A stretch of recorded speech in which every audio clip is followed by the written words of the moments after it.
దేవుడు బైబిల్లో పొందుపరిచాడు. దావీదుకి అంతటి ప్రాముఖ్యత ఉంది. ఏంటి ప్రాముఖ్యత అంటే ప్రతి మందిరంలో, ప్రతి ఆరాధన క్రమంలో దావీదు దేవుని స్తుతించిన తీరు, ఏ రీతిగా అంత మనస్సుతో స్తుతించాడో అవన్నీ బైబిల్లో పొందుపరిచి ఉంచాడు. దావీదు యొక్క స్తుతి కీర్తనలు టచ్ చేయకుండా ఎవరూ కూడా ఆరాధనలోనికి మూలవాక్యాల్లోకి వెళ్ళరు. దావీదు దేవుడితో చాలా సంబంధం ఉంది. దేవుడికి కూడా దావీదుతో చాలా సంబంధం ఉంది. ఆయన ఈయన గురించి గొప్ప సాక్ష్యం ఇస్తాడు, ఈయన ఆయన గురించి గొప్ప సాక్ష్యం ఇస్తాడు. ఒకరిని ఒకరు ఎంతగా ప్రేమించారంటే, ఒకరిని ఒకరు ఎంతగా పొగుడుకున్నారంటే వారి మాటల్లో చాలా ఆశ్చర్యం వేస్తుంది. సాధారణంగా ఇంతటి ప్రేమ నిలిపిన వాడిని మరి బైబిల్ గ్రంథంలో చూడలేమేమో అనిపిస్తుంది. దేవుడు కూడా ఈయన మీద అంతగా ప్రేమ నిలిపాడు, అందుకే అంత ఆధిక్యత. ఆయన రాసిన కీర్తనలు అంత ఆధిక్యత. కాబట్టి ప్రార్థన అనేది క్రైస్తవ జీవితానికి ఊపిరి లాంటిది. ఊపిరి లేకుండా మానవ శరీరాన్ని ఊహించండి, ఉందా? ఊపిరి లేకుండా మానవ శరీరం ఉందా? లేదు. క్రైస్తవ జీవితంలో నేను క్రైస్తవుని చెప్పుకోవటానికైనా, నేను ఆత్మీయుని అని చెప్పుకోవటానికైనా, బ్రతికున్నానని చెప్పటానికి ఊపిరి ఎలా అవసరమో క్రైస్తవుని ఆత్మీయుని చెప్పడానికి ప్రార్థన అవసరం. వాక్య జ్ఞానం కాదు, ప్రార్థన అవసరం. దేవునితో సంబంధం లేనివాడు ఆత్మీయుడు కాడు. దేవునితో సంబంధం ఎలా పెరుగుతుంది? త్రూ ద ప్రేయర్, ప్రార్థన ద్వారానే. ఒకరు దేవుని ఎదుటికి వెళ్ళి శుద్ధంగా కడుక్కోగలరు. ఎలాగో అని అంటే దేవునితో అరమరిక లేకుండా మాట్లాడినప్పుడే. ఒక ఇద్దరు ప్రాణ స్నేహితులు మాట్లాడుకుంటారు. ఎలా మాట్లాడుకుంటారు? దాపరికాలు ఉంచుకున్నా కాదు. వారి మధ్య చాలా మాటలు ఉంటాయి. వారు కాసేపు విడిపోయారంటే మళ్ళీ కలుసుకునేసరికి మాటలు పోగవుతాయి కదా. దావీదు దేవుని సేమ్ అలాగే ప్రేమించాడు. ఒక ప్రాణ స్నేహితుల్లో ప్రేమించాడు. కాసేపు విడిపోయారంటే, ఎవరింటికి వాళ్ళు వచ్చారనుకోండి స్నేహితులు, మళ్ళీ రేపు కలుసుకునేసరికి చాలా విషయాలు పోగవుతాయి. అందుకే ఒక భక్తుడు అంటాడు, ప్రార్థన అనేది దేవునికి నీకు అరమరిక లేకుండా అన్ని విషయాలు మాట్లాడుకునే సమయం. ప్రార్థనలో ఎక్కువసేపు గడపలేకపోతున్నావు అంటే నీలో చాలా దాపరికాలు ఉన్నాయి. దేవునికి నీకు దాపరికాలు లేని వ్యక్తి ఎవరైనా ఉన్నారు అంటే అతడు దేవుని దగ్గర చాలాసేపు ప్రార్థనలో గడపగలరంటారు. దేవుని స్తోత్రం, హల్లెలూయా. కాబట్టి ఈ భక్తులందరూ వారి అనుభవాల్లో నుంచి చెప్పిన విషయాలు, భక్తులందరూ వారి అనుభవాల నుంచి చెప్పిన విషయాలు. అసలు దావీదు దేవుని విషయంలో ఎలాగో ప్రవర్తిస్తాడు, దేవుడికి దావీదు మీద ఎటువంటి ఒపీనియన్ ఉంది, ఇదంతా ఎలాగో జరిగింది, కొద్ది విషయాలు మాట్లాడుకుని మనం దేవుని అనుగ్రహాన్ని బట్టి ముందుకు వెళ్దాం. అందుకంటే ముందు నేను ప్రార్థన చేసి ప్రారంభిస్తాను. దేవుని స్తోత్రం, హల్లెలూయా. దేవుని మహాకృపను బట్టి మరి ఈరోజు మా ఇంట్లో పిల్లలందరికీ కూడా అందరికీ ఉంటున్నారు, అందరూ నీరసంగానే ఉన్నారు. సరే, ఏదేమైనప్పటికీ దేవుని పని ఆఫ్ చేయడానికి ఉంటుందండి. సరే వినండి.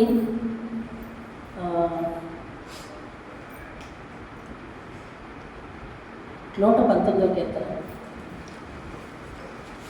119వ కీర్తన 19వ వచనం. నేను భూమి మీద ఏంటయ్యున్నాడు? పరదేశినై ఉన్నాను. ఈ ఆజ్ఞలు నాకు మరుగు చేయకు. దేవుని స్తోత్రం కాదు. ఇది దావీదు తన గురించి తనకు తెలిసిన విషయం. మీకు తెలుసా ఈ విషయం?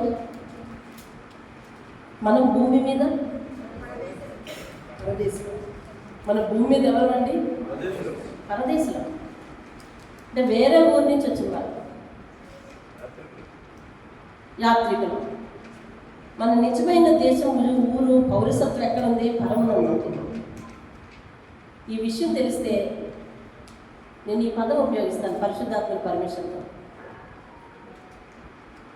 ప్రతి ఒక్కరూ కూడా మన జ్ఞానేంద్రియాలన్నీ దగ్గర పెట్టుకుని దేవుని భక్తి చేస్తామండి. మన జ్ఞానేంద్రియాలన్నీ దగ్గర పెట్టుకుని మనము దేవుని ఎదుటను మనుషుల ఎదుటను జాగ్రత్తగా ఉంటాం. మంది దేశం కాదు వెళ్ళిపోవాలి. వేరే ఊరు వచ్చి వేరే ఊరు వెళ్ళి మనకు తెలియని ఊరు వెళ్ళామండి. అక్కడ తలతిక్కగా ప్రవర్తించాము, వెళ్ళిన పని చూసుకొని వచ్చాము. సేమ్ యాజ్ ఇంతే ఇక్కడ కూడా మనది వేరే ఊరు, మనది పరలోకం. నాళ్ళు ఉండడానికి వచ్చాం, వచ్చిన పని చూసుకొని వెళ్ళిపోవాలి. తీసుకొచ్చిన వాడు తీసుకెళ్ళేవాడు ఒక ఆయన ఉన్నట్టు, ఆయన ఇష్టానుసారంగా బ్రతకాలి. ఎందుకంటే తీసుకొచ్చాడు ఆయనే, తీసుకెళ్తాడు ఆయన.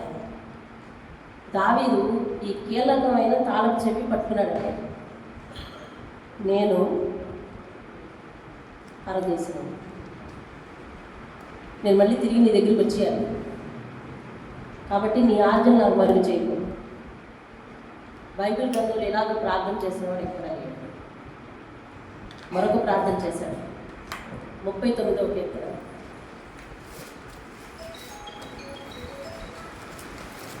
4వ వచనం. యెహోవా నా అంతము ఎట్లుండినది? ఎలాగండి? నా దినముల పరిమాణము ఎంతైనది నాకు తెలుపు. దేవుని స్తోత్రం కలుగుగా. 92వ కీర్తన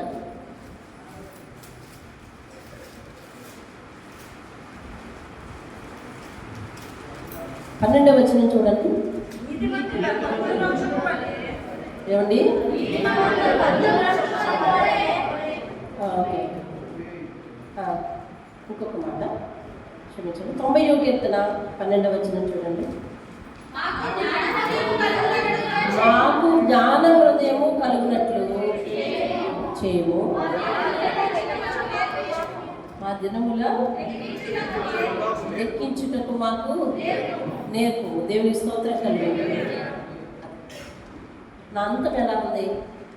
ఫస్ట్ ఏంటి నాకు గ్రహించింది, నేను పరదేశం. నీ ఆజ్ఞలు నువ్వే తీసుకొచ్చావు, నువ్వే తీసుకెళ్తావు, కాబట్టి నీ ఆజ్ఞలు నాకు మరుగు చేయదు.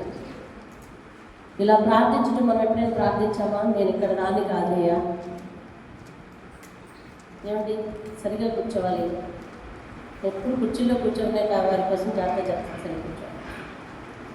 నేను ఈ ఊరు వాడిని కాదయ్యా, ఈ ప్రాంతం వాడిని కాదు, నీ దగ్గర రావాలి ఈనాటికైనా.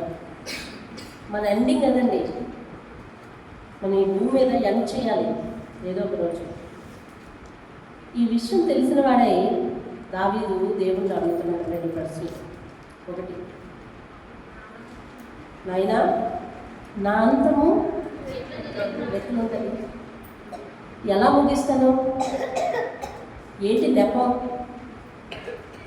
ఏ కారణంతో వస్తాను? ఏ సమయంలో ముగించాలి? ఏ సందర్భంలో ముగించాలి? ఏ ఊరి నుంచి ముగించాలి? మనిషికి విషయాలంటే భయం లేదండి.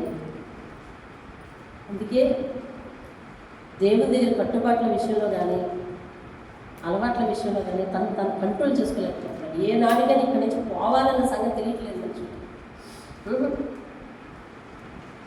ఈనాటిగా ఇక్కడి నుంచి పోవాలి. అందుకే నా అడిగాడు, నా అంతం ఎలా వచ్చాను? ఏమర్థం పోతాను? ఏదైనా జబ్బు చేశా, లేకపోతే ఏదైనా ఎలా ముగింపు? ఎలా ఏదైనా దెబ్బ తగిలా? ఎలా అడుగుతున్నాడు. రెండోది అడుగుతాడు, నా దినములు నాకు ఇంకా ఎన్ని మిగిలి ఉన్నాయో లెక్కించడం ఏమన్నా వీలైతే నాకు లేదు అంటున్నాడు. దేవుని స్తోత్రం. హల్లెలూయా. అదే క్రైస్తవ జీవితం మూలాలను ఎరిగి భక్తి చేయకపోతే మీరు మీ సమయాలు వ్యర్థం చేసుకొని ఇక్కడికి రావడం వేస్ట్, దేవుడితో కొనసాగడం వేస్ట్. లోకంలోనే ఉంటాను, దేవుడితో రాజీ పడలేకపోతున్నాను, దేవుని పద్ధతులతో నేను ఉండలేకపోతున్నాను అని అంటే కనుక యూ వేస్ట్ యువర్ టైం. నీ సమయాన్ని పాడు చేసుకుంటున్నాను.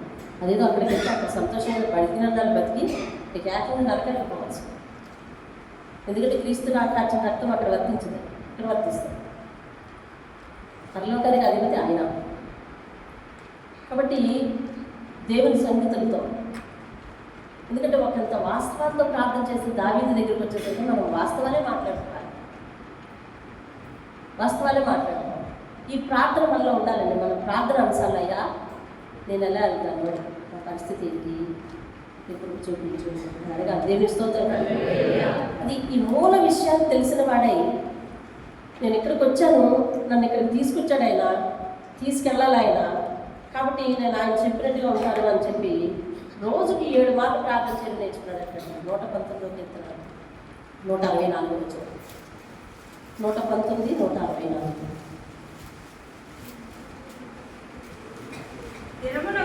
దినమునకు 7 మార్లు 7 మార్లు ప్రార్థన చేస్తాడు. 63:1 రాసుకోండి. మనం అన్నీ తీయలేము. అసలు దావీదు గురించి తిరగేయాలంటే బయట తిరిగేసేది, కీర్తన గ్రంథం తిరిగేసేయాలి, సమూయేలు తిరిగేసేయాలి. చాలు చదవంటారు. 63:1 నేను వేకువజామున లేస్తున్నాను అన్నాడు. 7 మార్లు ఎన్నిసార్లు? 7 మార్లు కదా.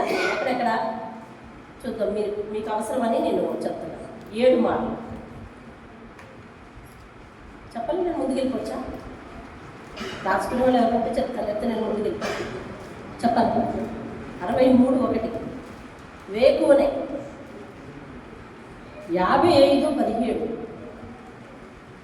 55:17 అక్కడ 3 సార్లు రాసి ఉంటుంది. ఎలా అంటే సాయంకాలము, ఉదయంలో, మధ్యాహ్నంలో అనే ఆర్డర్ రాసి ఉంటుంది. మనం దాన్ని ఆర్డర్లు పెట్టుకోవాలి. వేకువన అంటే తెల్లవారుజామున, ఉదయం అంటే తెల్లవారిపోయిన తర్వాత కదా, మధ్యాహ్నం, సాయంకాలం. ఇక యూదుల కాలమాన ప్రకారం సాయంకాలం అయ్యే నుంచి తెల్లవారి మళ్ళీ 6 వరకు 4 జాములు ఉన్నాయి. తెల్లవారి 6 వరకు 4 జాములు ఉన్నాయి. సాయంత్రం 6 నుంచి 9 వరకు 1 జాము అనమాట. ఈయన ఎప్పుడు ప్రార్థన చేస్తాడు? సాయంకాలం ప్రార్థన చేస్తాడు. ఈ సాయంకాలం కల్లా ఎన్నిసార్లు అయినాయి? 4. వేకువనే, ఉదయంన, ఇక్కడే ఎక్కువసేపు ఉండిపోయామనుకోండి మనం చాలా నేర్చుకోవాలి. మధ్యాహ్నం, సాయంకాలం. 9 ఎండ అయిపోయేసరికి మంచం ఎక్కేటప్పుడు అంటే 2వ జాము స్టార్ట్ అవుతుంది అనమాట. 2వ జాము స్టార్టింగ్లో అర్థమైందంటే మంచం ఎక్కేటప్పుడు. అది ఆ వచనం ఎక్కడ ఉందండి అంటే మేము 63:4 రాత్రి జాముల యందు అని రాశాడు. అంతే కంక్లూషన్. మంచం మీద జ్ఞాపకం చేసుకుంటాడు. అంటే ఎప్పుడు? మంచం ఎక్కిన వెంటనే. ఎప్పటికి ఎన్నయ్యి? 5. రాత్రి జాములు అన్నాడు. 12తో 1 జాము అయిపోతుంది. అర్థమైందండి? మళ్ళీ 3 గంటలకు 1 జాము అవుతుంది. అర్థమైందండి? మళ్ళీ వేకువలోకి వచ్చేస్తాడు. మళ్ళీ ఎన్నైనా ఇప్పుడు 7 సరిపోయిందా? అలా బరువుతుంటే అనుమానం కదా. మరొకసారి వేకువనే, ఉదయము, మధ్యాహ్నము, సాయంకాలము, రాత్రి మంచం ఎక్కేటప్పుడు అంటే 9 గంటలు. ఇక రాత్రి జాములు అంటే రాత్రిలో 3 జాములు ఉన్నాయి. అంటే 1 జాముకు స్టార్టింగ్లో, 2వ జాముకు స్టార్టింగ్లో ప్రార్థన చేస్తాడు. 3వ జాము అయ్యేసరికి వేకువలోకి వచ్చేస్తాడు మళ్ళా. ఇప్పుడు ఈ 2 కలపండి. దేవునికి స్తోత్రం. సాధారణంగా 7 అనే మాట యూదులు సంపూర్ణతకు ఉపయోగిస్తారు. సంపూర్ణత అంటే పూర్ణ హృదయంతో దినమెల్లా ఆయన ఉపయోగిస్తాడు. దావీదు, అయ్యా నేను దినమెల్లా నీ సన్నిధిలో ప్రార్థిస్తున్నాను, దినమంతయు నీ సన్నిధిలో ప్రార్థిస్తున్నాను అని అంటాడు. అనంటే ఆయన ప్రార్థనలు కూర్చునే అడ్రస్లే మనకు తెలిసే తప్ప ఎంతసేపు చేస్తాడు అన్న విషయాలు మనకు తెలియదు. అర్థమవుతుందండి? కాబట్టి దినమెల్లా నేను ప్రార్థన చేస్తున్నాను. దేవుడు కూడా ఆయన ఒకసారి అంటాడు, ఈయన దినవల్ల నాతో ప్రార్థన చేస్తాడు కాబట్టి ఈయన నా పెద్ద కొడుకు అంటాడు. ఎవరినండి? మీకు అడ్రస్ చూపిస్తాను. ఇతను నా పెద్ద కొడుకు అంటాడు దావీదు. సరే, దావీదు దేవుని ప్రేమించే తీరు చూస్తున్నారు మీరు. సాధారణంగా దావీదుని దేవుడు ఎప్పుడు ఎన్నుకున్నాడు అని అంటే, ఇశ్రాయేలు ప్రజలు సమూయేలును కాదని ఒక రాజు కావాలని అనుకున్నప్పుడు సౌలును రాజుగా చేశాడు దేవుడు. సౌలును రాజుగా చేసినప్పుడు సౌలు దేవుని మాట వినలేదు. దేవునికి అంతా వ్యతిరేకంగా చేస్తున్నాడు. పైపెచ్చి ఏమంటున్నాడంటే, నీకోసమే, దేవుని కోసమే అన్నీ అంటున్నాడు. కాబట్టి ఇతడు నా ఇష్టానుసారంగా లేడు కాబట్టి నా ఇష్ట ప్రకారం చేసే ఒకడిని నేను కనుగొన్నాను కాబట్టి నువ్వు వెళ్ళి అభిషేకించాలని దేవుడు సమూయేలుకి వర్తమానం పంపాడు. మాట్లాడితే మొదటి సమూయేలు, మీరు క్లుప్తంగానే రాసుకోండి, మొదటి సమూయేలు 16వ అధ్యాయంలో దావీదు అభిషేకం జరుగుతుంది. మొదటి సమూయేలు 16వ అధ్యాయంలో దావీదు అభిషేకం జరుగుతుంది. ఎలాగో నేను సింపుల్గా మాటలతో చెప్పేస్తాను, చదివితే చాలా సమయం అవుతుంది. సమూయేలు ఊరెళ్ళాడు. వెంటనే యెష్షయికి ఎదురయ్యాడు. యెష్షయి ఏమో సమూయేలుని చూసి, ఏమయ్యా సమాధానంగా వస్తున్నావా అని అడిగాడు. అవును, మీ ఇంటికే వస్తున్నానని చెప్పాడు. ఇంటిగా అంటే వెళ్ళేసరికి కూర్చున్నాడు. దేవుడు ఏం చెప్పాడంటే, యెష్షయి కుమారుని అభిషేకించురా అన్నాడు. నిజానికి యెష్షయికి ఎంతమంది కుమారులు ఉన్నారు సమూయేలుకి తెలియదు. అందులో ఎవరిని అభిషేకించాలి సమూయేలుకి తెలియదు. నీకు ఎంతమంది కుమారులు అని అంటే 7 అన్నాడు. ఎంతమంది? 7 అన్నాడు. నిజానికి అతనికి ఎంతమంది కుమారులు? 8 మంది కుమారులు. ఈయన చెప్పడం 7 అన్నాడు. సరే, ఆ 7 కూడా ఒకసారి బల్క్ సౌండ్ చెప్పలేదు. ఒక్కసారి బల్క్ సౌండ్ ఇవ్వలేదు, బల్క్ సౌండ్ చెప్పలేదు. 7 చెప్పలేదు. సరే, దేవుడు నీ కుమారుని అభిషేకించుకుని పంపించాడు. నీ కుమారుని ఎదురుకి తీసుకురానంటే మరి ఇంటి పెద్దవాడిని తీసుకొచ్చాడు. తీసుకొస్తే ఈయన కుర్చీ మీద లేచిపోయి ఆ నూనె బుట్టి తీసేస్తున్నాడు అభిషేకించేద్దామని. దేవుడు అన్నాడు, సమూయేలు కూర్చో, ఇతను కాదు నేను కోరుకున్నవాడిని అన్నాడు.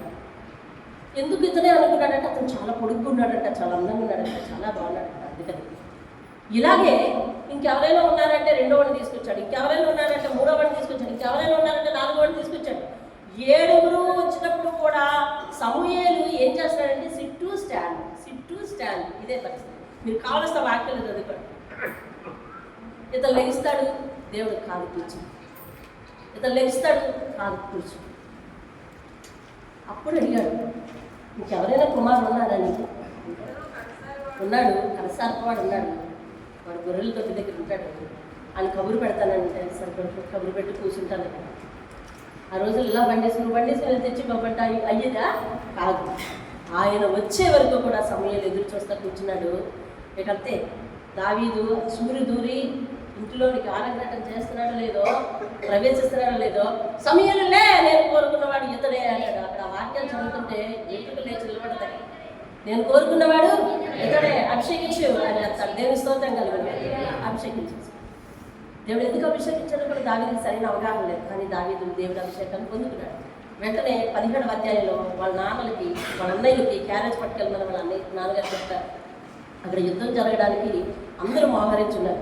ఎవరు యుద్ధానికి వెళ్ళేవాళ్ళు లేరు. ఒకే ఒకడు వార్నింగ్ ఇచ్చేస్తున్నాడు అందరికీ, ఇదిగో మీకు కొంత టైం ఇస్తున్నాను, ఎవరైనా మగవాడు ఉంటే నా దగ్గరికి వచ్చి పోరాడండి, లేకపోతే మీ అందరినీ చంపేసి మట్టుపెట్టి తీసుకెళ్ళిపోతానని అంటాడు. ఇంతకీ ఆ జనం అంతా ఎందుకు గుమిగూడి ఉన్నారో మెల్లగా వాళ్ళని తోసుకొని వాళ్ళ అన్నయ్యలకి దగ్గరికి వెళ్ళి, అన్నయ్యలు అసలు ఎవడాడు, అసలు మీరు అందరూ ఎందుకు ఇలా నిలబడ్డారు అని అంటే, నువ్వు వచ్చిన పని చూసుకొని నువ్వు వెళ్ళు అని చెప్పి అన్నయ్య తృణీకరించినట్టుగా కూడా మీరు 16వ అధ్యాయంలో 17వ అధ్యాయంలో చదువుతారు. 17వ అధ్యాయంలోకి వచ్చేసరికి ఇక ఆ దావీదు గొలియాతు ఫిలిష్తీయుడు వీరి మీదకి, ఇశ్రాయేలు మీదకి యుద్ధానికి వచ్చాడని తెలియగానే రాజు దగ్గరికి వెళ్ళిపోయి నేను అతను కొట్టేస్తాననేసి అని చెప్తే, నువ్వు కొట్టలేవు అని చెప్పినప్పుడు నేను కొత్తగా చెప్తున్నాను, లేదు నేను కొడతాను, నాకు గొర్రెల దగ్గర ఉన్నప్పుడు సింహాలు వస్తే నేను అట్లా చీల్చీలు నాకు బాగా అలవాటు, కాబట్టి ఆ అలవాటుతో వీడిని కూడా చీల్చేస్తానని అన్నాడు. కాబట్టి దావీదు సౌలు అవకాశం ఇచ్చాడు, వెళ్ళాడు. వెళ్ళిన తర్వాత మరి గొలియాతుని చంపాడు. ఆ చంపిన మీద కూడా మీరు 15వ అధ్యాయంలో ఉంటుంది, 17వ అధ్యాయంలో ఉంటుంది. 18వ అధ్యాయంలో ఇతన్ని ఊరేగిస్తున్నారు. ఊరేగించేసరికి అందరూ అన్నారు, దావీదుకు 10,000 స్తుతులు, సౌలుకి 1,000 స్తుతులు అన్నారు. వచ్చింది అసలు మనుషులకు, అమ్మ వీడెంతున్నాడో లేదో అని గొల్యాతుని చంపడం అయితే చెప్పాడు, కానీ పేరంతా ఇడికి వచ్చేసింది. అన్నా నేను కదా రాజుని అని చెప్పి ఆ రోజు నుంచి కూడా సౌలు దావీదు మీద విషపు చూపు నిలిపెను అని రాసింది. ఏం చూపు అనేది? నిజానికి సౌలుకి మేలు చేశాడా, కీడు చేశాడా? అసలు ఆ యుద్ధం ఎవరు చేయాలి? దావీదు చేయకపోతే సౌలు రాజ్యం ఏమవుతుంది? హతమైపోతుంది, పూర్తిగా హతమే, అందరికీ చెప్పేస్తాడు వచ్చాడంటే. కాబట్టి అంటే అందరికీ ప్రాణం పెట్టినటువంటి పని చేస్తే సౌలు దావీదు మీద ఏం చూపు నిలిపాడని? విషం చూపు. 18వ అధ్యాయంలో ఇంకా అతను అన్న మాట చొప్పున మేఘాల నుంచి పెళ్లి చేయడం కూడా జరిగింది. ఇక అక్కడి నుంచి ఆయన కష్టాలు మొదలయ్యాయి. ఇంకా పెచ్చుగా ప్రార్థన అవసరత ఉంది. చిన్నప్పటి నుంచి కూడా ఆయన ప్రార్థన చేయడం తనకు అలవాటు. గొర్రెలు కాసుకుంటున్న ప్రతిసారి కూడా ఏదో ఒక దేవుని పొగడుతూ ప్రార్థన చేస్తూనే ఉంటాడు, రాస్తూనే ఉంటాడు. 18వ వచనంలో 18వ అధ్యాయం కీర్తనలో దావీదు దేవుని అంటాడు, నా దేవా, ఒకసారి చెప్పండి, నా దేవా. 18వ అధ్యాయం 18వ కీర్తన మొదట, యెహోవా నా బలమా, నేను ప్రేమిస్తున్నానయ్యా. యెహోవా నా శైలమా, నా కోట, నన్ను రక్షించువాడా, నా కేడుము, నా రక్షణ శృంగము, నా ఉన్నత దుర్గము, నా దేవుడు. దేవుని స్తోత్రం. హల్లెలూయా.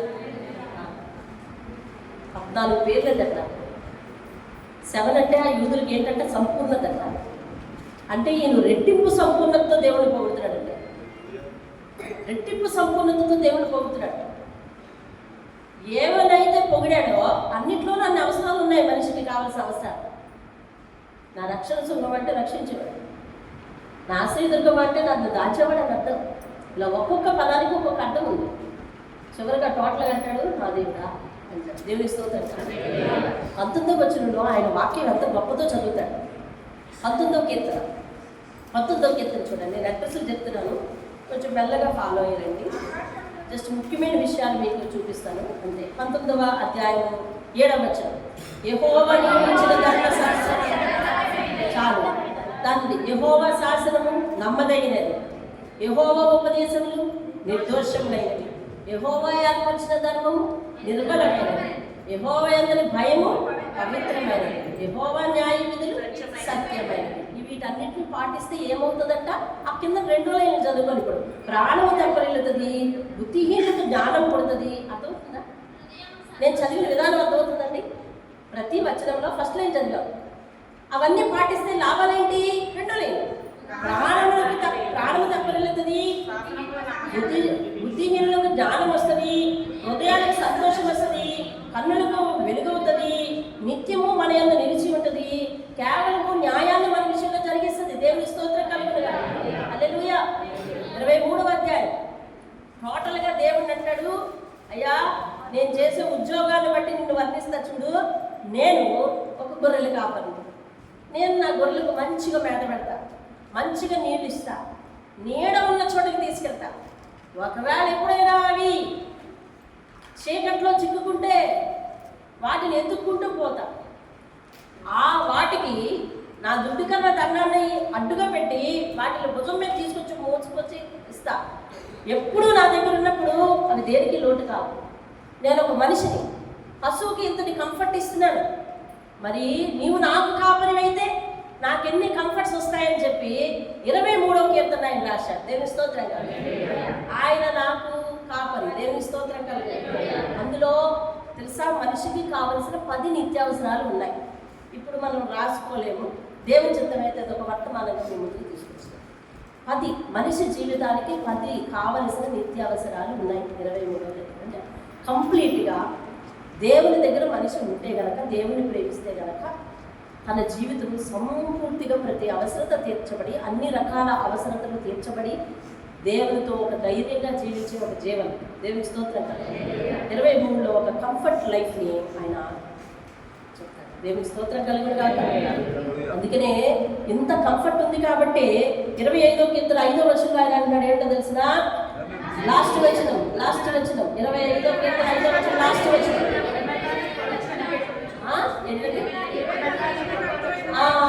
దినమెల్లా నీ కొరకు కనిపెట్టుచున్నాను. గొప్పగా రాసుకోగలిగితే రాసుకోండి. 23లో 10 ఫుడ్, ఇంగ్లీష్లో రాసుకోగలరా, తెలుగులో చెప్తా వినండి. ఆహారం, దాహం, విశ్రాంతి, నడిపింపు, పరిష్కారం, రక్షణ, శాంతి, ఆశీర్వాదం,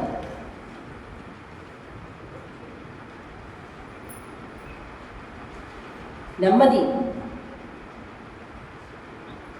దీర్ఘాయువు. అందుకోసం నేను దినమెల్లా నీ కొరకు కనిపెడుతున్నాను అని చెప్పి అంటాడు. దేవునికి స్తోత్రం కలిగి 37వ అధ్యాయం చూద్దాం చూడండి. 37:25లో అంటాడు, ఇదిగో ఆయన మీద ఆనుకున్న వారిలో ఇదిగో నేను కనిపెట్టింది ఏంటంటే, నేను చిన్నవాడినే ఉంటిని, ఇప్పుడు ముసలివాడినే ఉన్నాను, అయినను నీతిమంతులు భిక్షమెత్తుకునుట కానీ ఏమండి నేను చూచి ఉండలేదు, వారి సంతానము భిక్షమెత్తుడు కానీ నేను చూచి ఉండలేదు. మరి ఏమవుతారంట, దినమెల్ల వారు దయాళులై అప్పించుచుందరు, వారి సంతానం వారు ఆశీర్వదిస్తారు. దేవుని ఆశీర్వదింపబడుతుంది. దేవుని స్తోత్రంగా. దేవుని యందు ఉన్నవారిని నేనే కాదు, నన్ను దేవుడు ఇలా పోషిస్తున్నాడు, 10 రకాలైన కంఫర్ట్ ఇచ్చి నన్ను పోషిస్తున్నాడు. అందుకని నేను దినమెల్లా ఆయన కొరకు కనిపెట్టుకుంటా ఉన్నాను. అలాగే ఎవరు ఆయన మీద ఆనుకుంటే ఆ నీతిమంతులు నేను చిన్నప్పటి నుంచి ఇప్పటి వరకు చూస్తున్నాను. నేను గమనించిన అందరి జీవితాల్లో కూడా ఆయన ఏ మేలు కొలువు చేయలేదు, వాళ్ళు భిక్షమెత్తుకునివ్వలేదు అని చెప్తున్నాడు. దేవునికి స్తోత్రం కలిగి. హల్లెలూయా. 119వ కీర్తనలో దేవునికి సార్వభౌమాధికారం ఇస్తాడు. 119వ కీర్తన దేవునికి సార్వభౌమాధికారం. ఇంకా నేను మధ్యలో చాలా ఆయన కోసం చెప్పచ్చు, కానీ మరి చెప్పడానికి సమయం లేదు. 119వ కీర్తనలో దేవునికి సంపూర్ణమైన సార్వభౌమాధికారం. ఎలాగో తెలుసా, అన్నీ నీకు తెలుసయ్యా, అన్నీ నీకు తెలుసు. ఏమేమి తెలుసంట, మనం వాక్యం చెప్పుకునేటప్పుడు చెప్పుకున్నాం. ఏమేమి తెలుసంట, నేను కూర్చుండుట, లేచుట, నిలుచుట, మాట్లాడుట, తలంపులు అన్నీ, నా నడతలు, నా క్రియలు, నా పడకలు, ఏమండి నా జననం, నా ఆయుష్ దినములు, ఇంచుమించు అక్కడ 139వ కీర్తనండి, ఇంచుమించు 10 అంశములు నామాల గురించి ఆయనకు తెలుసు అంటారు. ఏంటంట, కూర్చుంటుట, లేచుట, తలంపులు, మనస్సు, నడక, పడక, చర్యలు, స్థానము, మాట, దినములు అన్ని. ఇవి ఒక 10 అండి. దేవుడికి మన గురించి అన్నీ తెలుసు. మనము ఇతర మనుషులతో అబద్ధమాడవచ్చు కానీ, నవ్వించవచ్చు కానీ, దేవుడు మాత్రం నువ్వు మాట్లాడే ప్రతి మాట నీ నాలుగుకు రాకమునిపే నువ్వేం మాట్లాడుతున్నావు, నీ మాట వినే మనిషి గ్రహించలేకపోవచ్చు కానీ ఎవరు గ్రహిస్తారంటండి, దేవుడు గ్రహిస్తాడు. దేవుడికి స్తోత్రం కలుగుతుంది. హల్లెలూయా. అందుకని దావీదు దేవుడితో ఒక చక్కని సమర్పణతో కూడా ఒక కీర్తన రాశాడు. అది 101వ కీర్తన. సమర్పణతో ఒక కీర్తన రాశాడు. అది 101వ కీర్తన. ఎలాగ తెలుసా, 101కి రండి, 101కి రండి. ఆయన అంటాడు, దావీదు కీర్తన 101 కీర్తన సమర్పణ కీర్తన. అయ్యా నేను నీ కృపను గురించి పాడతాను, నీ న్యాయం గురించి పాడతాను. 2వ వచనం, నిర్దోష మార్గమున వివేకంతో ప్రవర్తిస్తాను. నువ్వు నా దగ్గరికి ఎప్పుడు వస్తావు అని అడుగుతున్నాడు. చూడండి, ఒక ఇంటి మనిషిని అడిగినట్టు అడుగుతున్నాడు. నేను నా దగ్గరికి ఎప్పుడు వస్తావు నాయనా అని అడుగుతున్నాడు. నా ఇంట యథార్థ హృదయంతో ఎక్కడ నడుచుకుంటానంటున్నాడు. యథార్థంగా ముందు అందరూ చెప్పాలి, తలెత్తి చెప్పాలి అందరూ. నా ఇంట్లో ఎలా ఉంటాను, నేను యథార్థంగా ఉంటాను, యథార్థంగా ఉంటాను. తర్వాత నా కన్నులు ఎదురు ఏ దుష్కార్యము, దుష్కార్యం అంటే చెడు పని, చెడు పని, ఏ చెడు పని. ఎవరికి చెడు పని? కొన్ని అలవాట్లు మనకి చెడు పని కాదు, అవును కదా. కొంతమందికి అబద్ధం ఆడడం చిన్నప్పటి నుంచి వెన్నతో పెట్టిన విద్య. అర్థమైందండి. నాకు తెలిసిన పని చేస్తారు కొంతమంది. లెగిస్తే చాలు తిట్టే తిట్లు, కొడుకునే లోపల ఇంచుమించు. నేను వాళ్ళు అడిగాను కూడా ఇటీవల, పడుకునే లోపల ఇంచుమించు 40,000 సార్లు 50,000 సార్లు అలా తిడతారా అని అడిగాను. సైలెంట్ అయ్యారు. అలవాటు మానుకోలేదు కదా, మళ్ళీ మామూలే. నిజంగా రోజు అలా పని చేయటం, అలాంటి వ్యక్తులు ఎదుటి పనిచేయడం చాలా భయంకరంగా బాధగా కూడా అనిపిస్తుంది. ఉదయం లేచిన కాడి నుంచి వెళ్ళిన కాడి నుంచి అదే పదం అదే పదం అదే పదం అదే పదం, సాయంకాలం వరకు కొడుకునే లోపల 1,00,000 సార్లు అంటారు. 1,00,000 సార్లు యూజ్ చేస్తారా? అది తప్పు కాదా? చూసారా, ఏది చెడు కార్యం దేవుని వాక్యం ఎదురుకుండా పెట్టింది. ఏది చెడు అనిపిస్తే దాన్ని మానుకోవాలి. మానకపోతే ఏమవుతుందో తెలుసా? దెబ్బ మనకి కొడుతుంది, దెబ్బ మనకి కొడుతుంది. మానుకోవాలి. మరి మానుకోకపోతే అలా ఉండకూడదు. దేవుని యందు ఆయన సమర్పణ చేసుకుని, నా కన్నులు ఎదుట నేను ఏ దుష్టాన్ని ఉంచుకోను. భక్తి మార్గము తొలగిన వారికి నేను నాకు అసహ్యము నేను అంటనేయను. అర్థమైంది? సాధారణంగా భక్తి మార్గం తొలగిన వారితో భక్తి మార్గం తొలగిన వారు స్నేహం చేస్తుంటారు. భక్తిగా ఉన్నవారితో భక్తిగా ఉన్నవారు స్నేహం చేస్తుంటారు. తప్పు కాకపోవచ్చు, కానీ అసలు దావీదు అంటాడు, భక్తి మార్గం తొలగిన వారితో నేను అసలు అంటనివ్వను అంటున్నాడు. 4వ వచనం, మూర్ఖు చిత్తుడు అంటే తన ఇష్టమే నెరవేర్చుకునేవాడు నా దగ్గర ఉండకూడదు, దేవుని ఇష్టం నెరవేర్చేవాడే ఉండాలంటాడు. దౌష్యమును నేను అనుసరించాను, తన పొరుగు వారిని చాటును దూషించువాడిని నేను సంహరించాలంటే ఒప్పుకోవాలని అర్థం. పొరుగు వాడిని చాటును తిట్టడం ఒక రకమైన ఇరిటేషన్ వచ్చేస్తుంది. అసలు నేను అలాంటి వాతావరణంలో నుంచి వస్తూ ఉంటాను. వెళ్ళటానికి ఇబ్బంది ఉంది, రావడానికి ఇబ్బంది. ఎప్పుడు పొరుగుల కోసం ఒక మంచి రిజల్ట్ చెప్పకుండా ఎంతసేపు తిట్టయితే నీ నోరు ఏమవుతుందో తెలిసిన అలా ఏది అక్కడెక్కడ ఉందంటే ట్యాంక్ బండి దగ్గర హుస్సేన్ సాగర్లో నీరు తాగవుతుందా అలా ఉంటుంది. నీ జీవితం అలా అయిపోద్ది, నీ నోరు అలా అయిపోద్ది. అందుకే చూడండి, ఒక సమర్పణ కలిగిన జీవితం, దేవునికి ఇష్టమైన జీవితాన్ని ఆయన దేవునికి ఇస్తున్నాడు. ఇదిగో నేను ఇలా చేస్తాను, ఇలా ఉంటాను, నేను చేస్తాను. ఎందుకనంటే నేను పరదేశం తీసుకొచ్చిన వాడు నువ్వు, తీసుకెళ్లేవాడు నువ్వు, నాకు అన్నీ సమకూర్చేవాడు నువ్వు. నా జీవితానికి కావాల్సిన 10 టైప్స్ ఆఫ్ కంఫర్ట్స్ నువ్వు ఇస్తున్నావు. 10 టైప్స్ ఆఫ్ కంఫర్ట్స్ నువ్వు ఇస్తున్నావు. కాబట్టి వీటిని బట్టి నేను చాలా భయభక్తులు కలిగి ఉంటున్నాను. కాబట్టి నీ దగ్గర సమర్పణ చేసుకోవాలి. నా గురించిన 10 విషయాల్లో వివరాలు నీకు తెలుసు. నేను ఎలా కూర్చుంటాను, ఎలా నడుస్తాను, ఎలా వెళ్తాను, ఏంటి, ఎలా పడుకుంటాను, నా ఉద్దేశాలు ఏంటి, నేను నా నాలుక రాకముందే నీకు తెలుసు అండి. నా మాట తెలుసు, నేను ఎక్కడెక్కడ నిలబడతానో ఎక్కడెక్కడ సంచరిస్తానో నీకు తెలుసు, ఎటువంటి వారితో సహవాసం చేస్తానో నీకు తెలుసు, నా జీవిత దినములన్నీ నీకు తెలుసు. అందుకనే నేను అడుగుతున్నాను, నేను ఎంతకాలం జీవిస్తాను, నా అంతం ఎట్లా ఉంటుంది అని అని అడుగుతున్నాను. సరే, నువ్వు చెప్పకపోయినా కానీ నీ విషయంలో నేను ఎలా ఉంటానండి? దేవుని స్తోత్రం. అలా నీ విషయంలో ఎలా ఉంటానండి? నిర్దోష మార్గమున. దేవుని స్తోత్రం. హల్లెలూయా. నిర్దోష మార్గమున అని ప్రార్థన చేస్తూ అదే కీర్తనలో లాస్ట్ వచనం చూద్దాం ఏంటండి, 139:24. నీకు ఆయాసకరమైన మార్గము నా యందు ఉన్నదేమో అని. దేవుని ఎదుట హృదయాన్ని మరిచి ఎలాగో ప్రార్థన చేయడం దావీదుకి దక్కిందండి. దేవుని స్తోత్రం. ఇంకంతే ఏమంటాడు తెలుసా? ఇందాక ఆ భక్తుడు అన్నాడు కదా, దేవుని ఎదుటికెళ్ళి ప్రార్థించేవాడు దేవుని తన హృదయంలో ఏ విధమైన అలమరికలు కూడా పెట్టుకోవడానికి వీల్లేదు, పెట్టుకోని వాడే ఎక్కువసేపు ప్రార్థన చేయగలరు.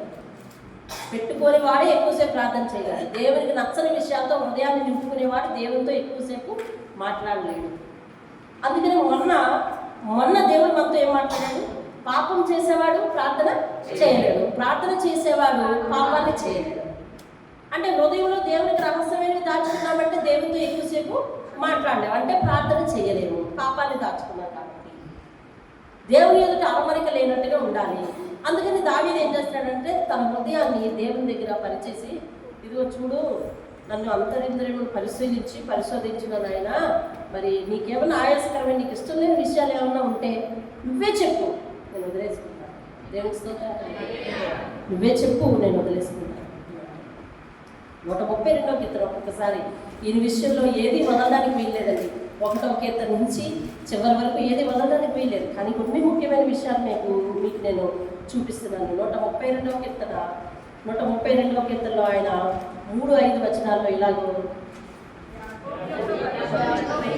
చూడండి. ఆయన చూడండి దేవుని విషయంలో ఎలాగంటున్నాడో, యాకోబు యొక్క బలిష్ఠునికి మొక్కుబడి చేసేదను. ఎట్లనగా యెహోవాకు నేను ఒక స్థలము చూచు వరకు, యాకోబు యొక్క బలిష్ఠునికి ఒక నివాస స్థలము చూచు వరకు నా వాసస్థానమైన గుడారంలో నేను ప్రవేశించను, నేను పరుడి మంచం మీదకి ఎక్కను. ఇది దావీదు యొక్క సమర్పణ. దేవుడు ఎప్పుడైతే గొర్రెల దొడ్డి నుంచి తీసి మహారాజు చేశాడో, ఆయన సింహాసనం మీద కూర్చుని అంతఃపురానికి వెళ్ళిన వెంటనే ఆయన అంటున్నాడు, దేవుని మందసం చూస్తే డేరాలో ఉందా, నేను చూస్తే అంతఃపురంలో పరుపు మీద పడుకోవాలా? కుదరదు. దేవునికి ఒక మందిరం కట్టే వరకు నేను పరుడు మంచం మీదకి ఎక్కను. ఏదో ఉత్తినే రాశారా ఈ వాక్యాలు? కాదు. ఇది యథార్థం. దావీదు చేసుకున్న సమర్పణ. యాకోబు బలిష్ఠునికి నేను ఒక ఆలయం కట్టే వరకు నేను చెయ్యను అని, నేను పడుకోను, మంచం ఎక్కి పడుకోను అని ఒక గొప్ప సమర్పణ. అంటే దేవుడు ఉన్నతంగా ఉండాలి తన జీవితం. తన హృదయంలో ఉన్న ప్రతి విషయం మీద అధికారి దేవుడై ఉండాలి. దేవునికి ఆయనకు ఏ విధమైన అరమరిక ఉండకూడదు. దేవుని ఎదుట ఆయన యథార్థంగా నడుచుకోవాలి. ఎందుకంత భయపడుతూ జీవిస్తున్నాడు దావీదు అనంటే, ఆయనకు తెలిసిన ఒక కీలకమైన విషయం ఏంటంటే, నేను పరదేశిని, దేవుని లోకానికి నేను చేరాను, ఈ రాజ్యం నాకు శాశ్వతం కాదు. ఆయన నన్ను ఇక్కడికి తీసుకొచ్చాడు, ఇక్కడి నుంచి నన్ను ఆయన తీసుకెళ్ళాలి, అక్కడికి తీసుకెళ్ళాలి. కాబట్టి తీసుకొచ్చిన వారి మాట, తీసుకెళ్ళే వారి మాట నేను వినాలి, ఆయన మాట చొప్పున నేను జీవించాలి. కాబట్టి ఇక్కడ జాగ్రత్తగా ఎప్పటికప్పుడు ఆయనకు నచ్చినట్టుగానే జీవిస్తాను అని గొప్ప తీర్మానం చేసుకున్న రాజు, వ్యక్తి, ఇష్టుడు మరి దావీదు. దేవుని స్తోత్రం. మరి దావీదు గురించి దేవుడు ఏమంటాడు చూడండి. 89వ కీర్తన చూద్దాం. చూడండి 89వ కీర్తన.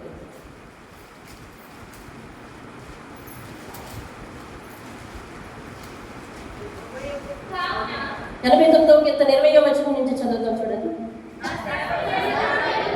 ఒకటి చదువుదామే. విజయం. నా సేవకుడైన దావీదును చదివి, ఫాస్ట్ చదివి.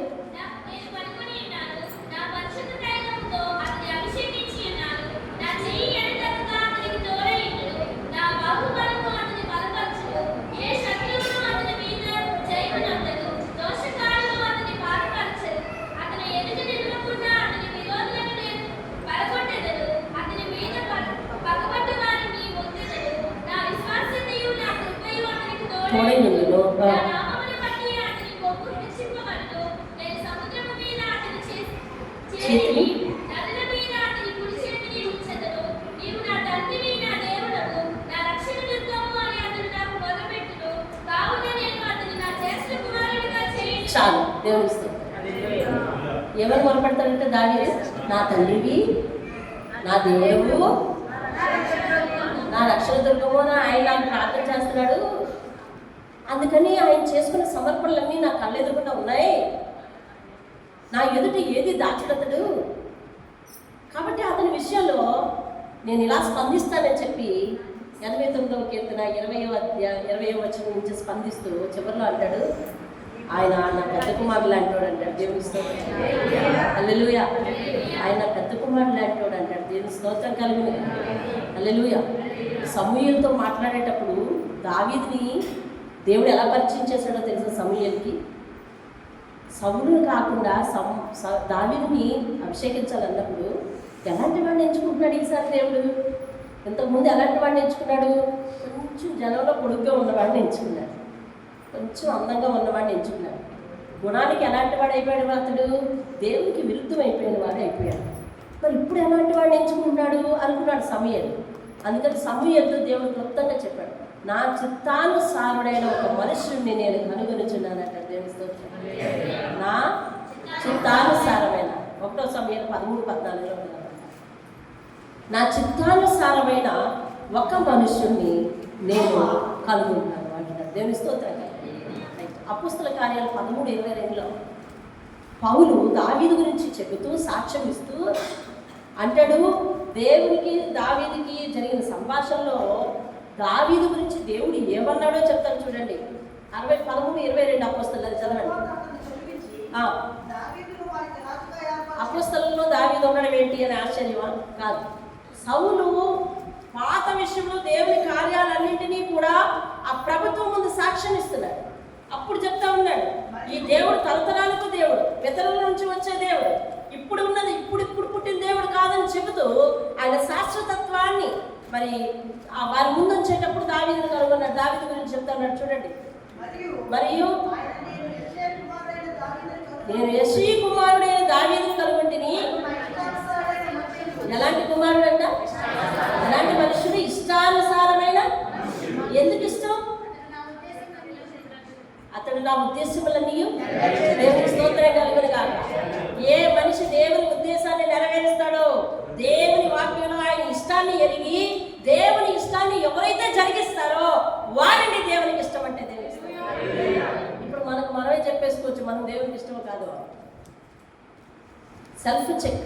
దేవుని వాక్యం ముందుకు వచ్చేసరికి మనం ఏం నేర్చుకోవాలంటే సెల్ఫ్ చెకింగ్ నేర్చుకోవాలి. దేవుని వాక్యంతో మన ప్రవర్తనను పోల్చుకుంటూ చెక్ లిస్ట్ పెట్టుకోవాలి. దేవుడు మాట్లాడుతుంది నాలో ఉందా? దేవుడు మాట్లాడుతుంది నాలో జరుగుతుందా? దేవుడు మాట్లాడుతున్న విధానం నా భక్తిలో ఉందా? దేవుడు మాట్లాడుతున్న విధానం నా ప్రవర్తనలో ఉందా? దేవుడు చెప్పిన సమర్పణ నా ప్రవర్తనలో ఉందా? నాకు దేవుడు చెప్పిన గుణగణాలు నాలో ఉన్నాయా అని ప్రతిరోజు కూడా సెల్ఫ్ చెక్ చేసుకోవాలంటండి. దేవుని స్తోత్రం.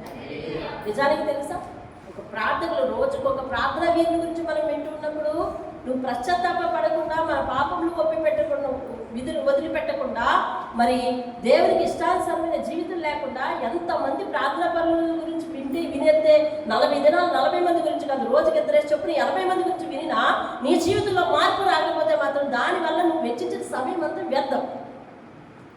ప్రయాసపడి చాలా దూరం నుంచి ఇక్కడికి వస్తున్నావు, ఇది వ్యర్థం.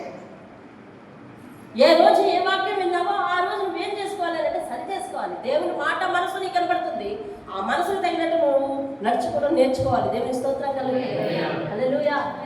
అంతేకాదు దావీదు రాజైన నాటి నుండి కూడా తన సంపాదన అంతటిలో నుంచి దేవునికి అత్యధిక భాగం, 10వ వంతు అనే దగ్గర అతని దగ్గర క్వశ్చన్ లేదు, అత్యధిక భాగం అతను దాచుకునేవి, అతను సేకరించినవి, అతని కష్టార్జితంలోనివి. ఏంటండి? కష్టార్జితంలోనివి, దాచుకున్నవి, సేకరించినవి అన్నీ దేవుని మందిరానికి పోగేసి చివరిలో అంటున్నాడు, అయ్యా నీ దాసునైన నేను నీ మందిరం కొరకు నా ఇష్ట వస్తువులలో అన్నింటినీ, నా సంపాదన అంతటిని, నేను సేకరించిన వాటన్నిటినీ మందిర నిర్మాణం కొరకు నేను సేకరించాను అని చెప్పి చివరిలో ఒక మాట అంటాడు. ఏమన్నా తెలుసా? ఇదంతయు నీవిచ్చిన దాంట్లో నుంచే నేను నీకు ఇస్తున్నానయ్యా. ఎవరిచ్చిన దాంట్లో చెప్పండి. అయ్యా ఇవన్నీ నేను ఇచ్చేసానని అనుకోవద్దు, నువ్వు ఇచ్చినవే, అవన్నీ నువ్వు ఇచ్చినవే, అట్లేదండి, నువ్వు ఇచ్చినవే. చాలా చోట్ల చాలా సంఘాల్లో నేను అడుగుపెట్టి వచ్చినప్పుడు, చాలా సంఘాల అనుభవం నాకు ఉన్నప్పుడు వారిలో ఎక్కువ కానుకిచ్చే వాళ్ళు ఎక్కువ పైలో ఉంటారు. మరి అజమాయిషి చాలా ఇస్తారు, ఎందుకంటే నేను ఎక్కువ ఇస్తున్నాను. ఎక్కువ ఇచ్చే వాడి మాట మాస్టర్ విన్నారు. నా తండ్రి సేవ జీవితంలో ఒక వ్యక్తితో నిరంతరం బాధపడేవాడు. ఆయన నిరంతరం బాధపడేవాడు. ఆమె క్రమంగా చర్చకు వచ్చేది కాదు. ఆమె చనిపోయి ఇప్పుడు ఏ ప్రదేశంలో ఉందో నాకు తెలియదు. దేవుడు ఆమెను క్షమించుంటే బాగుంటుంది. క్రమంగా చర్చకు వచ్చేది కాదు. ప్రతి పనిని కూడా ఆదివారమే పెట్టుకునేది. పైగా ఆదివారం సంఘంలో ఏమన్నా సంగతులు జరిగాయి అనుకోండి, అది ఆమెకి ఎలాగో తెలియదు కదా. పాస్టర్ ఇంటికి వచ్చి చెప్పద్దా అనేది, అనేది అర్థమైందండి. ఆమె కోపం వస్తే చాలు ఆమె కొన్న వస్తువులన్నీ లెక్క చెప్పేసేది, ఇచ్చిన కారుకంతా లెక్క చెప్పేసేది. అర్థమైందండి. నాకు అప్పుడే కారు కంటే భయం పడుతుంది. కానుకంటే భయం పట్టుకుంది అక్కడే. అర్థమవుతుంది. అయినప్పటికీ ఈరోజు మన సంఘం మీద అలాంటి నింద ఉండవచ్చు. నేను విన్నాను ఒకటి నోట. దేవుడే చూసుకుని గాక. ఎక్కువ ఇచ్చేవాడిని ఎక్కువగా ప్రేమిస్తాను. అసలు ఎక్కువ ఇచ్చే సమస్య ఎలా తెలుస్తుంది నాకు? నీ బుర్ర లేకపోతే సరిగా కదా. అసలు ఎక్కువ ఇచ్చే సమస్య ఎట్లా తెలుస్తుంది? అలాంటి సెంటరింగ్ లేదు ఇక్కడ. దేవుడే సెంటర్. నేను ఎందుకు ఇక్కడ ఉండి నా మాట్లాడాలి? దేవుడే సెంటర్. నువ్వెక్కడ ఎందుకు అక్కడ ఉండి వినాలి? దేవుడే సెంటర్.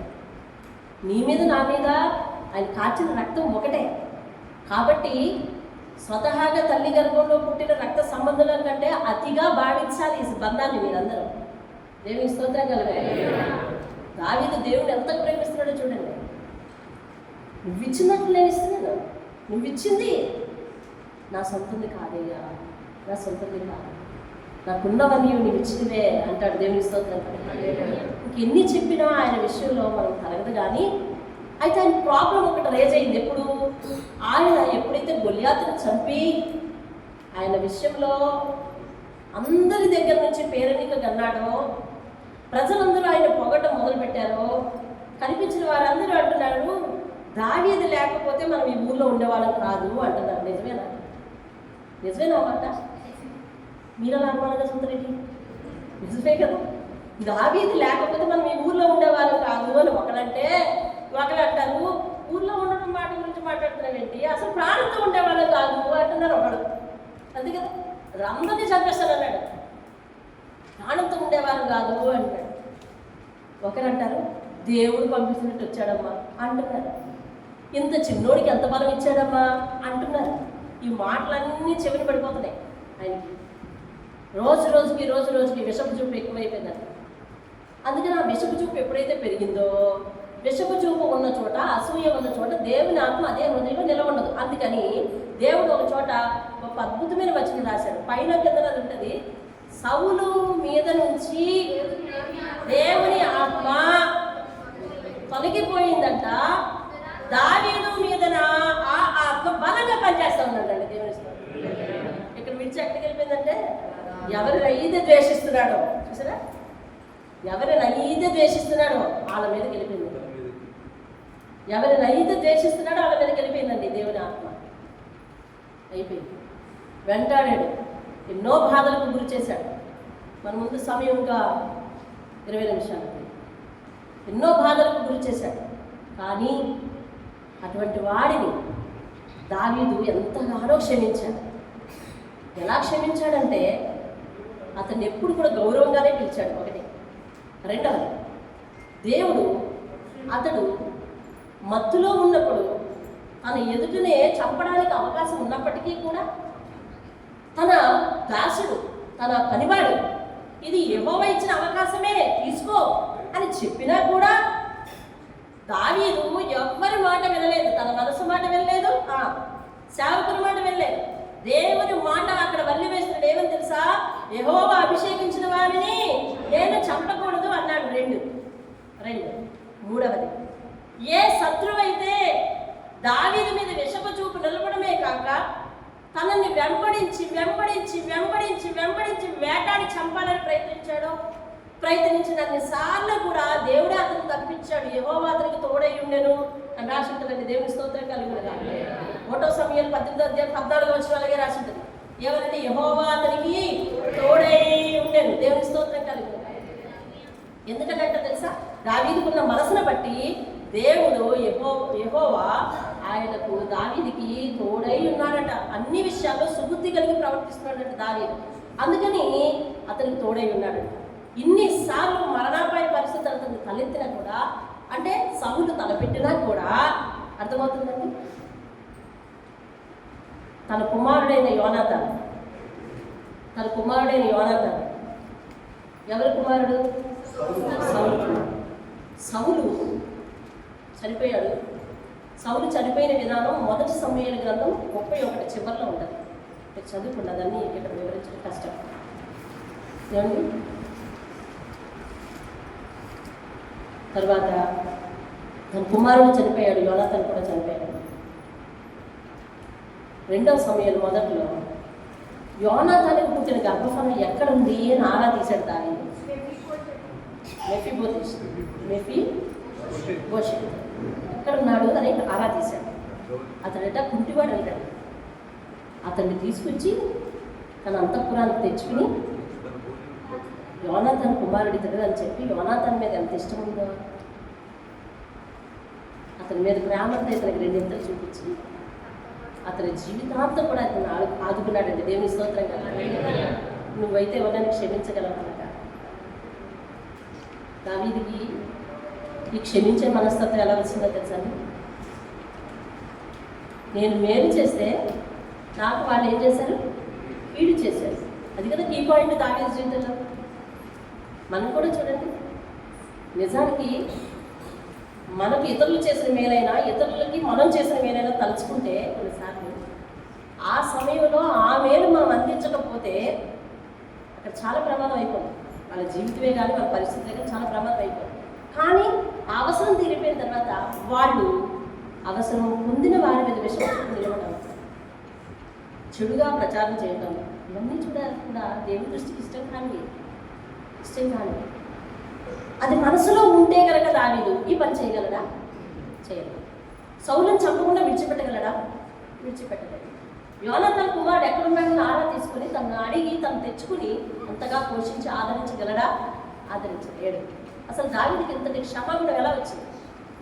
ఎన్నో రోజులు చేయని తప్పుకి ప్రతిగా ఆయన ఆకులను తింటూ అరణ్యంలో ఉంటూ ఏమిటి మరి అసలు మందిరానికి వెళ్లకుండా ఉంటూ ఆ సమయంలో అతను మందిరానికి వెళ్ళలేకపోతున్నందుకు చాలా మానసిక క్షోభను అనుభవించాడు అతడు. ఎంత ప్రార్థన పడతాం. మందిరం అంటే అంత ప్రీతి, దేవుని గుడి అంటే అంత ప్రీతి, ఆరాధన అంటే అంత ప్రీతి, స్తుతి ఆరాధన అంటే అంత ప్రీతి. కష్టంలో కూడా స్తుతి యాగం చేసినవాడు దావీదు. ఎంతటి క్షోభకు గురి చేసిన సౌలును క్షమించే మనసు, వాళ్ళ మనవడిని పోషించే మనసు ఎలా వచ్చిందో తెలుసా? ఒకటే, దావీదు దేవుని ఆత్మతో ప్రేమతో నింపబడ్డాడు. ఎవరైతే దేవుని ప్రేమతో నింపబడతారో, ఇది వాక్య సారాంశం అంటే ఇది ఏం లేదు. ఎవరైతే దేవుని ప్రేమతో నింపబడతారో వాళ్ళకి క్షమాగుణం వచ్చేయాలి. రాలేదంటే నువ్వు దేవుని ప్రేమతో నింపబడ్డావు కానీ క్షమాగుణం రాలేదంటే ఇచ్చేయాలని దేవుని అడిగి, ఇవ్వయ్యా అది ఒక్కటి తెచ్చుకోలేకపోతున్నాను, ఇవ్వయ్యా అని అడగండి. అంతటి ఘోరమైన స్థితిగతులకు లోనై కూడా ఆయన క్షమాగుణాన్ని కలిగి ఉన్నాడు. దేవునికి స్తోత్రం కలిగి. దేవుడు హృదయాన్ని చూసి మేలు చేసే దేవుడు. దావీదుకి ఏం చూసి మేలు చేశాడండి? హృదయాన్ని చూసి మేలు చేశాడు. కన్నీటి ప్రార్థన చేస్తాడు, ఉపవాస ప్రార్థన చేస్తాడు, దినములకి 7 మార్లు చేస్తాడు. ఏమండి, ఆయనలాగా ప్రార్థించే ప్రార్థనలు మన జీవితంలో ఉండాలి. ఆయన శుద్ధ హృదయం కలగజేయమని ప్రార్థన చేస్తాడు. కీర్తన 51వ అధ్యాయంలో ఆయన అదే రాస్తాడు. శుద్ధ దేవా నా యందు శుద్ధ హృదయం కలుగజేయము అని ప్రార్థన చేస్తాడు. అదొకటి చూస్తారా? ముగించేస్తాను నేను. చదవండి. వాక్యం చెప్పాలమ్మా, వాక్యం చెప్పాలి. 51:10 చదవండి. దేవా నా యందు శుద్ధ హృదయము కలుగజేయు, నా అంతరంగ స్థిరమైన మనస్సు నూతనంగా అంటే కొత్తగా పుట్టించి ఇప్పటివరకు స్థిరంగా లేదు. ఎందుకంటే నీ వాక్యం వింటున్నాను కానీ దాని ప్రకారం నేను జీవించట్లేదు, స్థిరంగా లేదు. నీ సన్నిధిలో నుండి నన్ను తోసేయకు, నీ పరిశుద్ధాత్మ యొద్ద నుండి నన్ను తీసివేయకు, నీ రక్షణానందం నాకు మరలా పుట్టించు. సమ్మతి గల మనసు అంటే నువ్వు ఏ వాక్యం వినిపిస్తున్నావో దానికి సమ్మతించే మనసు నాకు ఇవ్వు అని భక్తుడు ప్రార్థన చేస్తున్నాడు దావీదు. దేవుని స్తోత్రం. మన ముందు 14 నిమిషాలు 119వ కీర్తన అంతా కూడా దేవుని వాక్యం మీద ఆయనకున్న మక్కువ, దేవుని వాక్యంలోని శక్తి రాస్తాడు దావీదు. దేవుని స్తోత్రం. 119వ కీర్తన సాధారణంగా దావీదు రాసింది కాదు అంటారు. ఆ పదజాలం, ఆ సమర్పణ, ఆ పరిస్థితులు అన్నీ కూడా దావీదు చేసింది. అయితే ఎజ్రా అనే శాస్త్రి ఏది నెహెమ్యా సమయంలో ఆరాధన జరిగించిన మరి యాజకుడు ఉన్నాడే ఎజ్రా, అతను ఈ కీర్తనలన్నింటినీ సమకూర్చాడు కనుక ఎజ్రా పేరు అనుకుంటారు. కానీ దావీదు రాసిన కీర్తన 119. వాక్యాన్ని అతనంత గొప్పగా ఎవరు ప్రేమించలేదు, అతనంత గొప్పగా ఎవరు వర్ణించలేదు దేవుని మనసు. దేవుని స్తోత్రం కలిగి. మరి ఈరోజు మనం ఎవరి కోసం ప్రార్థన చేస్తామంటే ఉమ్మడిగా మనం ఎవరి జీవితంలోనైనా మేలు చేస్తే వారు ఒకవేళ మన మీద విషపు చూపులు నిలిపితే అటువంటి వారిని క్షమించమని, వారి జీవితాలు బాగుండాలని ప్రార్థన చేస్తాం. దేవుని స్తోత్రం. లేదా మనం ఎవరి విషయంలోనైనా అలా ప్రవర్తిస్తే నన్ను క్షమించు ప్రభువా అని ప్రార్థన చేద్దాం. ఎందుకనంటే సౌలుకున్న గర్వాన్ని బట్టి సౌలు అటువంటి పరిస్థితి వస్తుందని అనుకోలేదు. అనుకున్నాడా? మాట్లాడాలి ముగింపులో మాట్లాడాలి. సౌలుకున్న గర్వాన్ని బట్టి నాకు ఒక రోజు చాలా దైనందినీయమైన పరిస్థితి వస్తుంది అని అనుకున్నాడా? అనుకోలేదు. యోనాతానికి మంచి హృదయమే, కానీ యోనాతానికి పుట్టినవాడు కుంటివాడు అయిపోయాడు. ఎందుకో తెలుసా? పితరులు చేసే పాపం అనుకున్నాడు. ఊహించాడా? ఊహించలేదు. కాబట్టి అతను క్షమించే అవకాశాలు వచ్చినా కూడా క్షమించలేదు పౌలు. కాబట్టి తిరిగి పరిస్థితి ఏమైంది తెలుసా? ఉంటాయింది. ఆఖరికి దావీదే వారి ఇరువురు చనిపోతే వారి బిడ్డకు దిక్కువలసిన పరిస్థితి వచ్చింది. నేను అంటాను, నువ్వు దేవునికే భయపడవు. ఎందుకనంటే ఆయన ఇటున్న కాలాన్ని అటు తిప్పేస్తాడు, ఇటున్న పరిస్థితిని ఇటు తిప్పేస్తాడు. కాబట్టి ఆయన ఎంతో భయభక్తులు నిలిపితే చాలండి. ఆయన మాటకి సమ్మతించేయాలంట. ఏ మనసు ఏమంటున్నాడంటే సమ్మతించే మనస్సు. దేవుని స్తోత్రం. సమ్మతించే మనస్సు అండి. దేవుని స్తోత్రం కలుగుతుంది. హల్లెలూయా. సమ్మతించే మనస్సు అంటున్నాడు. దేవుని స్తోత్రం కలుగుతుంది. సమ్మతించే మనస్సు అండి. దేవుని మాటకి సమ్మతించు. మనుషులకు కాదు. మనుషుల దగ్గర విలువ పొందేమో ఇవన్నీ వద్దు. దేవుని మాటకు సమ్మతించు. దేవుని స్తోత్రం కదా. ఈరోజు మనము ఎవరు చేసిన మేలునైనా మర్చిపోయాము, లేదా మనం చేసిన మేలును ఎవరైనా గుర్తించక అలా ప్రవర్తిస్తే కనుక వాళ్ళని కూడా క్షమించడం. ఎందుకంటే అలా క్షమించకపోతే వాళ్ళకి ఏముంది పరిస్థితి? ఎదురా బాగోలేదు. అందుకని అలా మన అవసరం రాని అనకూడదు. దావీదు అలాంటి ప్రార్థన ఎప్పుడు చేయలేదు, కానీ దావీదు అవసరం వాళ్ళకి రప్పించండి. కాబట్టి అటువంటి ప్రార్థన చేద్దాం. ఈరోజు మనం చేసిన మేలు ఎవరు గుర్తుపెట్టుకోలేదు, ఎవరు మనకు వ్యతిరేకులు అయిపోయారు, లేదు వారు చేసిన మేలు మనం పెట్టుకోలేకుండా వారి గురించి వ్యతిరేకంగా ఉన్నామేమో.